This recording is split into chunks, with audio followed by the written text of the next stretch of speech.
Let's get to the situation that's taking place in Melbourne.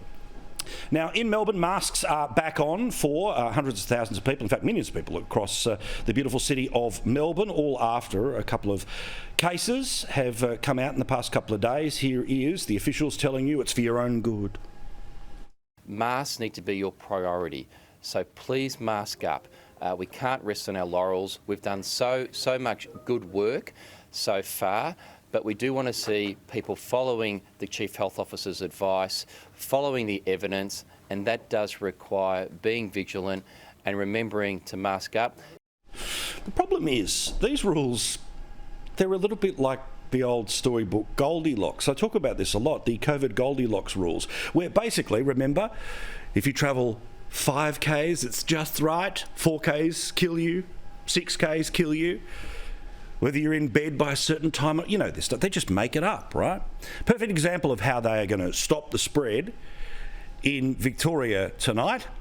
Well, you'll only be allowed to have 5 people over to your house. However, you can still have tens of thousands of people go to the footy.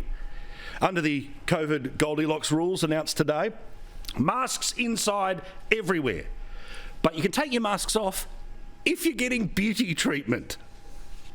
Now, far be it from me to suggest how you can get around these rules. I mean, you could do what they did in India. A pretty cashed-up couple decided to get around their COVID rules by having a wedding in the sky. No social distancing, fill the full plane full of family members, and that's the way to get around all of this. But of course, remember, it's to keep you safe. If we can find each and every primary close contact, if we can make sure that everyone who's symptomatic is getting tested and isolating, we'll get ahead of it. We have to chase down every single close contact, as we always do. And you know, people have to do the right thing with the new restrictions coming in, but it's certainly not out of control. But here's the truth. Can you believe it?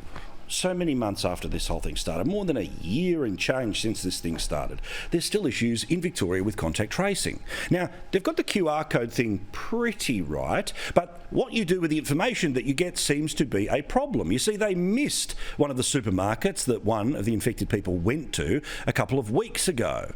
So clearly this is a problem with contact tracing, a point the opposition is making tonight.